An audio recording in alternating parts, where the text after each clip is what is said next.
Как только переступаешь порог музея краеведения, в первом же зале погружаешься в историю взаимоотношений Ингушетии с Россией. Здесь к предстоящему юбилею события, сыгравшего значительную роль в истории ингушей, развернулась выставка «Навеки вместе». 250 лет назад вблизи селения Ангушт представители нескольких влиятельных ингушских родов от имени народа подписали с представителями царской империи договор о вхождении в состав российского государства. Письменных свидетельств тех лет сохранилось мало, однако сотрудники музея уже долгие годы по крупицам собирают информацию, пытаясь восстановить хронологию истории ингушей. Естественно, обновляем наши выставки, проводим работу по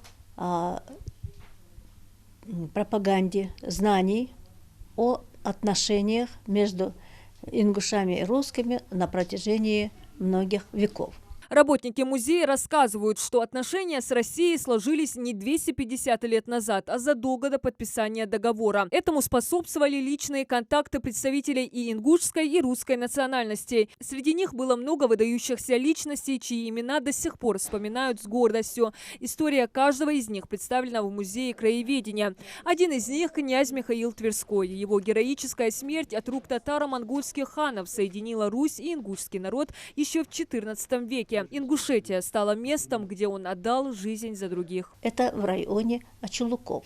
Вот здесь вот рядом вы видите стенд, на котором есть фотография камня, установленного там, где планируется установить памятник этому великому гражданину, великому патриоту. 17 марта 1770 года – дата, которая навсегда вписала ингушский народ в историю страны. В музее краеведения разместилось полотно художника Анатолия Артемьева «Вхождение ингушей в состав России». Картина написана в 1981 году. На ней художник передал акт подписания договора, эмоции каждых персонажей. На ней изображен процесс подписания договора между ингушами и представителями Российской империи, то есть солдатами. Еще одна яркая фигура в истории единства российского государства и Ингушетии – легендарный Уцик Малсык-Далгиев, который стал гордостью своего народа. Дерзкий, отважный воин в чине штаб-ротмистра лейб-гвардии его императорского величества,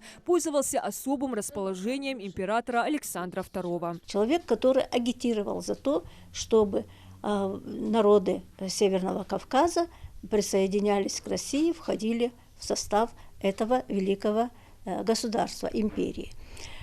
И мы знаем, что его гибель, которая произошла вероломным, предательским образом, в значительной степени отвернула народы Кавказа от войска Шамиля. Со дня исторического выбора ингуши ни разу не нарушали договор с российским государством, служили верой и правдой. Об этом свидетельствует и храбрость ингушей, проявленная в сражениях на всех войнах в течение всей совместной истории. Так, немногочисленный ингушский народ подарил императорской России более 300 блестящих офицеров в составе дикой дивизии. В ходе Первой мировой войны кавалерами золотого георгиевского оружия стали 10 ингушских офицеров российской императорской армии. Более того, 3 офицера были удостоены самой почетной боевой награды российского офицерства – ордена Святого Георгия. Не знаю страха, не боится пуля, на среду атака, храбрыми рычули.